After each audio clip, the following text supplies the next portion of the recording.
Ser podcast. Radio Lindo, una mirada particular para observar y contar. Con Elvira Lindo. Sabes mejor que nadie que me fallaste, que lo que prometiste no se cumplió. Y sabes a ciencia cierta que me fallaste cuando nadie te amaba igual que yo. Lleno estoy de razones para despreciarte, y sin embargo quiero que seas feliz, que allá en el otro mundo, en vez de infierno, encuentres gloria, y que una nube de tu memoria me borre a mí. El catálogo de versiones musicales que trae Elvira Lindo a la ventana es inagotable, porque este no es Roberto Carlos. Esto no es Roberto Carlos. ¿Quiénes cantan? Pues es un grupo que tú trajiste aquí al programa. ¿Quiénes son? Puño Dragón. Puño Dragón, sí. Anda, ostras, ¿y de dónde los has sacado con esta Espera versión? a ver si me oigo, que soy un poco sorda. Espera. Y me gusta oírme muy fuerte. Ya. ¿Ya? Son Puño Dragón. Puño Dragón, y esta versión, que es una canción que me hace mucha gracia, porque yo la cantaba de pequeña, ¿Sí? porque se la oía a mi madre. ¿Y a ti no te pasaba que le oías cosas a tu madre cantando que decías, pero qué quiere decir? ¿Por qué tiene este resentimiento? ¿No? Mi madre cantaba copla de vez en cuando. Sí, ¿no? Y la mía también, sí. pero esa cosa de allá en el otro mundo, a mí me parecía que se lo estaba diciendo a mi padre. Esto y es yo decía, tener, en vez de infierno encuentres gloria. Exactamente, Sí. yo decía, pero ¿qué le pasa? Me creaba mucha, no sé, como mucha incertidumbre. Pero esas guitarras eléctricas le dan otro aire muy diferente a la canción, sí. Y que una nube de tu memoria me borre a mí. Allá en el otro mundo, en vez de infierno, encuentres gloria. Y que una nube de tu memoria me borre a mí. Oye, hablando de música, y antes de entrar en materia, el próximo martes a las 7:30, Elvira Lindo estará en el Teatro de la Zarzuela con un espectáculo titulado Aquella ciudad en otros tiempos, donde como narradora va a contar la historia de una amistad con el pianista Antonio Galera en Nueva York, y que explora cómo América fue el refugio y sueño de los que buscaban un futuro mejor a lo largo del siglo XX, y que aún buscan. Lo que pasa que ahora... Y estará Sheila Blanco, además, cantando. Estará Sheila Blanco cantando, vamos a cantar pasos dobles, vamos a hacer un recorrido de los españoles desde principios del siglo XX hasta el final. ¿Nueva York o Nueva York? Hombre, Nueva York me cae simpático, Sí, ¿sabes? sí. Pero bueno, yo creo que la verdad es que lo ideal sería que cada uno lo dijera a su manera. Claro. Vivir, ahora nos hablará el amigo que ha venido con nosotros a hablar, vivir en el extranjero significa pronunciar mal, siempre. Entonces, yo en Nueva York me acostumbré a que cada uno tenía acentos de 1000 sitios diferentes y no pasaba nada. Al revés. Bueno, ¿a quién has traído hoy a Radio Lindo? Uy, A ver, pues ¿y por qué? cosa... ¿A quién y por qué? Bueno, es una cosa muy interesante. Para mí, que me gusta la psicología humana, es un poco entre morbosa y psicológicamente fuerte, ¿no? A ver, traduce eso. Hace, pues no sé cuánto hará, ahora lo dirá él. Hace año y medio o así, me llamó un colega periodista al que yo leo regularmente en el diario El País y me dijo, estoy escribiendo un libro sobre Mar de Marchís. Sí. Mar de Marchís era la directora que murió, la directora de Jot Down. Y que tenía una historia misteriosa porque nunca se dejaba ver, porque murió también de una forma misteriosa, porque se decían muchas cosas sobre esta revista. Se decían que no se pagaba ningún colaborador, que ella nunca se había encontrado. Bueno, es una revista que entró en el periódico El País. Sí. Entonces, y cuando me dijo esto, Daniel Verdú, que es el amigo que está hoy con nosotros, yo le dije, pero ¿por qué? O sea, pero ¿cuál es el interés? Aparte de, yo qué sé, de lo manipuladora o lo rara que fuera esta mujer, ¿qué interés tiene? Bueno, pues en 10 días va por la segunda edición. Es que es el libro de moda, La Bola. Daniel Verdú, buenas tardes. Hola, buenas tardes. ¿Cómo se te ocurrió la idea de contar esta historia? Bueno, yo creo que ella... Somos contadores de historias todos, pero esta en concreto... Bueno, yo creo que ella en sí misma era una historia andante, ¿no? Era una novela de ficción, a veces más real y otras veces menos, que cualquiera veía que era un libro, ¿no? Pero en un momento dado tuve la sensación también que era el síntoma de un tiempo, que era un hilo conductor perfecto para contar una época de crisis salvaje, de falta de ideas, de locuras que nos ocurrieron a partir de 2011, con la irrupción de las primeras redes sociales, ese Internet que todavía pensábamos que era un Internet progresista y que iba a cambiar las cosas, ¿no? Era ese momento de... Sí que las ha cambiado. Sí, exacto. Pero no como pensábamos.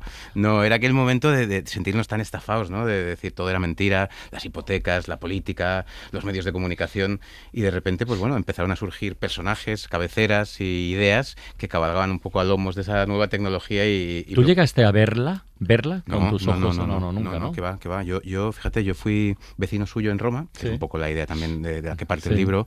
Vivíamos a unos 100 metros y pese a que, evidentemente, yo, como prácticamente todo el mundo, me empeñé en algún momento de decirle, oye, vamos a tomar un café y esto que me estás preguntando te lo cuento, pero en persona, pues ella nunca sucumbió, como no sucumbió con mucha otra gente mucho más relevante, más importante y más interesante que yo, con lo cual no tenía... Pero vamos al comienzo de la revista, porque, bueno, ella empieza como un personaje en un blog en Internet, como empezó, lo que tú dices, nuevos tiempos, criatura de Internet, y de repente con un tipo se les ocurre montar la revista.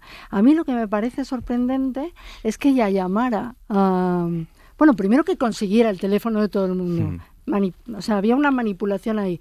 Y luego que llamara a tantos periodistas y sobre todo a los periodistas varones les mandara su tarjeta de presentación con fotos de una mujer que no era ella. Esto no lo sabía yo.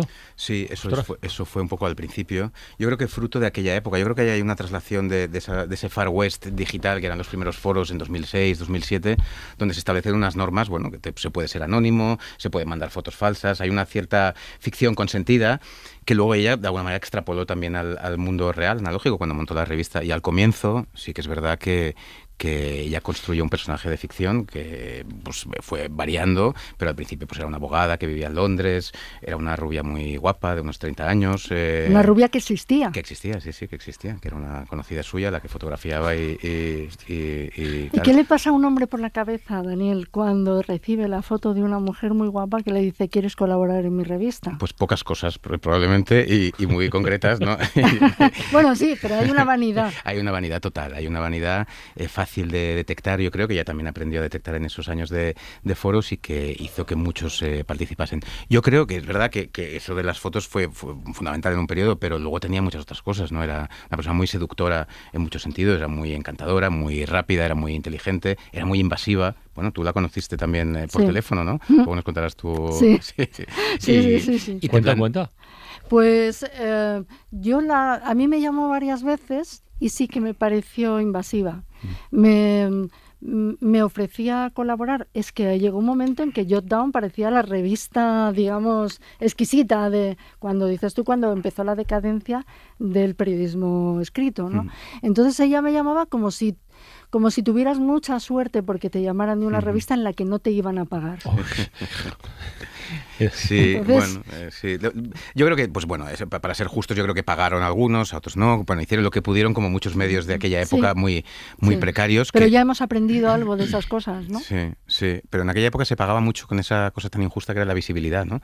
Había como dos generaciones de periodistas, unos que acaban de empezar y que sabían, porque se lo habían dicho en la propia universidad, que no iban a encontrar trabajo y que iba a ser muy difícil enseñar su talento. Pero fíjate, de algo se aprende, porque el otro día en La Ventana estuvimos hablando de este asunto en concreto con Laura Ferrero, que publica también de vez en cuando en El País, porque contó contó la acumulación de casos donde se le envía un correo para que participe en un evento, una conferencia, un seminario, un debate y tal, y hasta el segundo o tercer correo no le dicen si es que hay dinero para cobrar, y apelan a la visibilidad, a la proyección, y escribió un artículo sobre esto en El País, la llamamos y lo estuvimos comentando aquí en La Ventana. O sea que algo hemos aprendido de esto. Algo hemos aprendido, sí. Yo creo que fue una época muy tormentosa para los medios, y luego evidentemente ya fue cuando cabalgamos a lomos del algoritmo y de las redes sociales y nos pegamos una hostia monumental, ¿Y cómo consigue ella entrar en El País?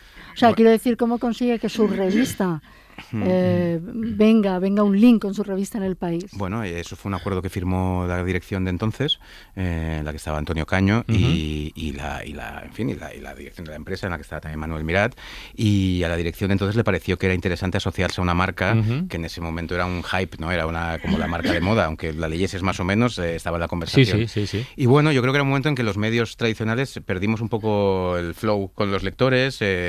Bueno, se nos asoció mucho a la casta, que se decía en aquella época, al establishment, a la posverdad, y entonces pues cualquier cosa que fuera un poco recuperar brío y recuperar frescura, pues se aceptaba, pero fue una cosa fue histórica, porque nunca El País había externalizado un contenido editorial de esa dimensión, ¿no? Un domingo nada menos. ¿Tú por qué escribes La Bola? ¿Y qué quieres contar ahí exactamente?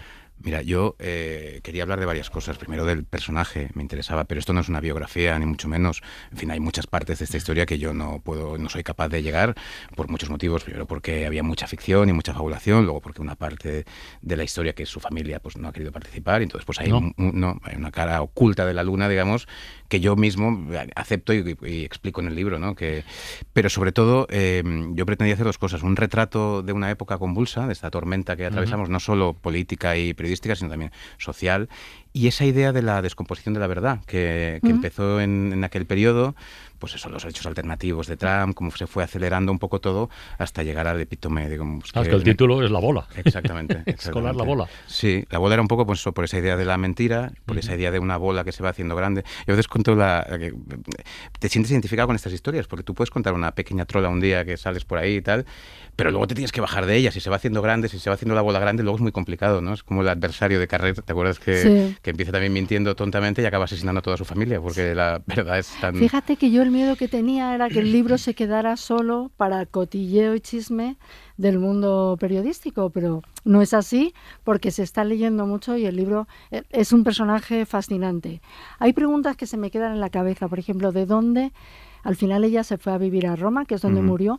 ¿De dónde sacaba el dinero? O sea, ¿tenía dinero por su casa o cómo era eso? Bueno, eso sí, yo creo que es un patrimonio personal, porque estos proyectos editoriales no daban dinero, no podías hacerte rico ni mantener un tren de vida, digamos, razonablemente bueno, ¿no? Ya era complicado pagar a los colaboradores como para tener tú una renta, entonces sí, era un patrimonio familiar acumulado, claro. Y luego ella era conocida en Santa Pola, la conocía la gente, tenía 3 hijos. Sí, era conocida. Sí, de hecho, uno de los puntos, esos nexos biográficos, es que fuimos vecinos, sin yo saberlo. Durante muchos años veraneábamos en el mismo pedazo de tierra casi de Santa Pola del Este. Entonces, pues bueno, ese alfa omega del comienzo con el final, pues también me empujó mucho a intentar contar la historia. Y ella, igual que te pregunto por qué has escrito el libro, qué querías contar, ella ¿por qué se lanza a la aventura de Shutdown? ¿Qué quería conseguir? ¿Quería hacer un New Yorker español? Bueno, yo creo que eso del New Yorker fue una cosa que fue luego calando, que la gente dijo y que ellos probablemente aceptaron, porque nunca está mal que te halaguen, pero es una trampa. Como piropo, sí, no está mal, pero luego es una putada, porque la gente también luego te exige que seas el New Yorker, ¿no? Y te buscan las cuentas. Y yo creo que igual que caló ese tipo de proyectos, luego hubo un cierto rencor de esa vieja casta, entre comillas, periodística, en la que probablemente formo parte también, de decir, bueno, esta gente que vino a explicarnos cómo se hacía todo, ¿no? ¿Dónde están? Y eso también es injusto, ¿no? Porque estaban donde pudieron estar y lo que les permitió también los medios que tenían, ¿no? Este es tu primer libro y de pronto ha tenido mucha repercusión. ¿Y por qué crees que la has liado, David? Bueno, es verdad que se ha hecho bastante ruido en Twitter y que es una red social. Y en el mundo de periodistas. ¿no? Que era un mundo y una red social bastante adormecidas y ya casi dadas por amortizadas en muchos sentidos, y celebro que la verdad que haya conversación. Al final yo pienso que escribir también es discutir y debatir, y mientras sea todo con educación me parece fantástico. Yo la verdad que nunca participé ni nunca me llamaron para eso, pero sí recuerdo hace años que, igual es un poco exagerado lo que voy a decir, pero no eras nadie en este mundillo nuestro si no te habían llamado de Shutdown para hacer un artículo sobre no sé qué tema, no sé es qué así, otro, ¿no? Es tal cual como lo cuentas, sí. Y alguna vez incluso yo creo que llamamos a gente que publicaba artículos más de una vez en Shutdown para, ¿sabes? Así como un toque de distinción. Y yo creo que tú cuando murió además hiciste algo y lo contaste. Sí. Sí, pasaba eso, estabas en la redacción y oías conversaciones de fondo, ¿no? Bueno, ya me ha dicho Mar que va a ocurrir esto, bueno, Mar dice que tal. Entonces anticipaba algunos cambios a veces. Ahora cuando escuchas Mar piensas en otra cosa. Exactamente. Mar dice que va a ocurrir eso. Es otro mar. Es otro mar. Sí, aunque la influencia es verdad que es parecida. Otra cosa que crea un misterio es que no hay foto. No hay foto. No. Entonces, al no haber foto, a mí me han llegado el otro día en la Feria del Libro, pues o que tenía una malformación y un complejo, que tenía este problema físico. Claro, seguramente no había nada de eso. No. Pero la gente habla y habla. Dices, ¿por qué no hay...? Todo el mundo va a entrar con su verdadero nombre a Internet para ver si ve la cara de esta señora. Sí. Puedes llegar a pensar que no existía. Bueno, eso le ocurrió a mucha gente que dudaba del personaje, ¿no? Había como rumores, unos decían que era una siria desfigurada, otros, uno muy divertido, decía que era una hija de Aznar. Que yo pensaba, pues, está Alejandro Agag quizá detrás del personaje, moviendo los hilos, ¿no? No, era un poco descabellado todo. Pero sí, no hay fotos públicas, luego evidentemente circulan, y yo para escribir el libro intenté no verlas, la verdad. Alguna gente me las mandó y como lo que intentaba hacer era un poco la fascinación que había despertado en los demás, más que un retrato de ella exclusivamente, pues hasta el final del libro intenté no ver imágenes. Oye, entre los muchos logros que consiguió esta mujer, esto hay que contarlo porque, en fin, eso es una hazaña. Fue capaz de convencer a Juan Luis Cebrián para que posara en su despacho con un casco de Darth Vader. Sí. Yo creo que además no le costó. Sorprendentemente fue lo más fácil de todos sus hitos, digamos. Porque yo creo que Cebrián tenía... Se creyó el personaje también. Sí, se lo creyó y además yo creo que tenía ganas de divertirse. Yo creo que al final también explica un poco de... En fin, la soledad, entre comillas, del poder, ¿no? Que estás ahí aburrido en tu despacho, no sabes qué está pasando en la redacción, no te enteras de los cotilleos y tal, y te llama alguien y te empieza a contar todo. Es divertida y es corrosiva, tiene mala leche y tal, y le convenció en un momento y se hizo. Lo que pasa no se publicó cuando se tenía que publicar, claro. Al principio ella no salió de su casa como en 5 años. Ella estuvo mucho tiempo en casa, recluida, o sea, de una forma más o menos hermética, pero sí, ahí fue un poco donde se construyó o se gestó el personaje que luego trasladaría de esa vida digital a la vida real. Y luego tiene una muerte triste en Roma. Sí, tuvo un accidente cerebrovascular y estuvo mucho tiempo, sí. Eso fue muy triste y supongo que... seguro, muy doloroso para... Oye, para una bola, la mentira. ¿Una bola cuánto tiene incluso el título del libro, ¿no? ¿Cuánto tiene de ficción y cuánto de tomadura de pelo? Porque una bola es algo que te inventas y que tal, pero también hay una parte ahí de decir, joder, te estás burlando de todo Dios. Sí, yo creo que es que también depende de para qué la utilices, ¿no? Yo en el libro cuento 2 escuelas de pensamiento respecto a esto. La de Cercas, que también tiene un cameo en el libro, al que me fui a ver a propósito del impostor y tal, y él en eso es muy radical, claro. Él dice, si alguien te cuenta algo de una manera y no ha ocurrido de esa manera, es que eso es mentira y no está justificado. Y ese es el caso de Enric Marco, ¿no? Que es lo que trataba de demostrar Cercas en el libro, es decir, no hay una noble mentira, como decía Platón, ¿no? Aunque sea para difundir una memoria histórica y tal. Y luego está la versión, que a mí también me gusta citar en el libro, de Vargas Llosa, en La verdad de las mentiras, que dice que hay determinadas verdades que solo es posible transmitir a través de la ficción, que es un poco el principio de la novela y de la literatura, ¿no? Porque son muy dañinas para uno mismo, para la gente que tienes alrededor, o no las puedes directamente mirar a los ojos. Bueno, yo he intentado construir un poco el libro más bien en esta segunda premisa, digamos, ¿no? Es decir, que todo aquello fue una novela, ¿no? Una ficción y una gran narradora que efectivamente pues, pudo dañar a alguien, pero... Hay un personaje que es Enric González, que tuvo una relación estrecha con ella y además fue una de las primeras periodistas a los que ella llamó. Sí. ¿Cómo es esa relación? Que al final hasta viajaron juntos. Sí, bueno, Enric fue un gran amigo suyo, intimísimo amigo. Durante una época, lo cuento porque lo cuenta en el libro, y fue muy generoso y además me ayudó mucho y sé que no me importa, pero hubo una primera parte de esa relación que fue, digamos, digital y anónima con el personaje de ficción, y una segunda parte analógica. Analógica, exactamente, sí. Y fueron grandes amigos, cómplices. Él lo decía en la necrológica muy sintética pero muy bonita que escribió en El País, decía eso, ¿no? Fui víctima y cómplice a la vez. Oye, Daniel, ¿te han quedado ganas de seguir escribiendo novelas? Porque esto es algo... Se está recuperando. Claro. Sí, déjame que recupere el aliento. Sí, hombre, sí que me gustaría escribir más libros, sí, hombre, porque para los periodistas a veces vivimos un poco en el corsé del periódico, y aunque escribas largo los reportajes, pues estás un poco apretado, ¿no? Y romper un poco eso y tener esa libertad para escribir como quieres es Pero fabuloso. Te costará encontrar una historia como esta, ¿eh? Es muy difícil, O tendrás que imaginarla. Sí. Tendrás que imaginarla. Probablemente. O tendrías que imaginarla. Sí, yo creo que será más fácil o menos, digamos, incómodo en muchos aspectos.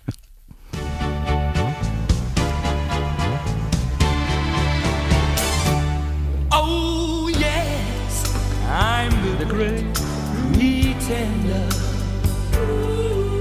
pretending I'm doing well. My need is such, I pretend too much. I'm lonely, but no one can tell. Daniel Verdú, que corre la bola.